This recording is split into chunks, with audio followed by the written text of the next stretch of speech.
Hello வணக்கம், இது உங்கள் சிவி ஜோன். எல்லாரும் எப்படி இருக்கீங்க? இப்போ பார்த்தீங்கன்னா பிக் பாஸ் வார்டன் 2 பேரையும் கூப்பிட்டாங்க. அதாவது warden VJ Parvathi, assistant warden FJ உள்ளே போனாங்க. போனோடனே பிக் பாஸ் சொன்ன விஷயம் என்னென்னா, இப்போ கொஞ்ச நேரத்தில் கிளாஸ் முடிய போகுது.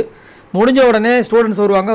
வரவங்களை வந்துட்டு ஹோம்ஒர்க் செய்ய வச்சு அவங்கள தூங்க வைக்கணும். ஹோம்ஒர்க் செய்ய வச்சு தூங்க வைக்கணும். அப்போ கானா அந்த பீட் பாக்ஸ் நடக்கும் பார்த்தீங்கன்னா, அதெல்லாம் நடக்கக்கூடாது போல இருக்குது. இவங்க என்ன பிளான் பண்ணாங்கன்னா, அவங்கள வச்சு சமையல் கற்றுக் கொடுத்து அவங்கள வந்து வேலை வாங்கலாம்னு நினச்சாங்க. பட் அது பண்ணக்கூடாதுன்ற மாதிரி முடிவு பண்ணிட்டார் அவர். ஸோ விஜே பார்வதிக்கு அதுலேயே ஒரு பெரிய இடி. அது மட்டும் இல்லாமல் எல்லாம் முடிச்சதுக்கப்புறம் விஜே பார்வதி கேட்குறாங்க, பிக் பாஸ் சமையல் எல்லாம் நாங்கள் 2 பேர் மட்டும் தான் பண்ணணுமா அப்படின்னு. பிக் பாஸ் கொஞ்சம் கூட மனசாட்சியே இல்லாமல், அம்மா நீங்கள் தான் பண்ணி ஆகணும், இத்தனை வருஷமாக 15 வருஷமாக இந்த ஹாஸ்டல் சூப்பராக போகுதுன்னா அது காரணம் நீங்கள் தானே, ஸோ அதை மெயின்டைன் பண்ண வேண்டாமா, நீங்கள் தான் பண்ணணும் போங்க அப்படின்ட்டு. பாவம் 2 பேர் மூஞ்சி அவிஞ்சு போச்சு. வெளியில் அவதே கஷ்டத்தோடு வெளியே வந்தாங்க. கஷ்டமாக இருந்தது. ஏன்னா எல்லா டாஸ்க்கையும் இதுக்கு முன்னாடி சீசன்லாம் பார்த்தீங்கன்னா, இந்த ஸ்கூல் டாஸ்கில் வந்துட்டு எல்லாருமே வந்து வேலை செய்வாங்க, அந்த டீச்சர்ஸாக இருக்கிறவங்க.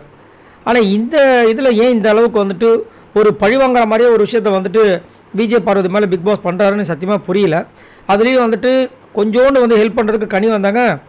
அந்த கரண்டை தொட்டதுக்கு வந்து பிக் பாஸ் வந்து கலாச்சிட்டார். இது உங்கள் வேலையா அப்படின்னு கண்டிக்கிறாரு. இது எங்கே போய் முடிய போதில்ல. ஒரு வேளை வந்து விஜே பார்வதியை வந்துட்டு பழைய விஜே பார்வதியா பாம்பக்கரியாக மாற்றுறதுக்கு எல்லாமே நடக்குதான்னு தெரியல.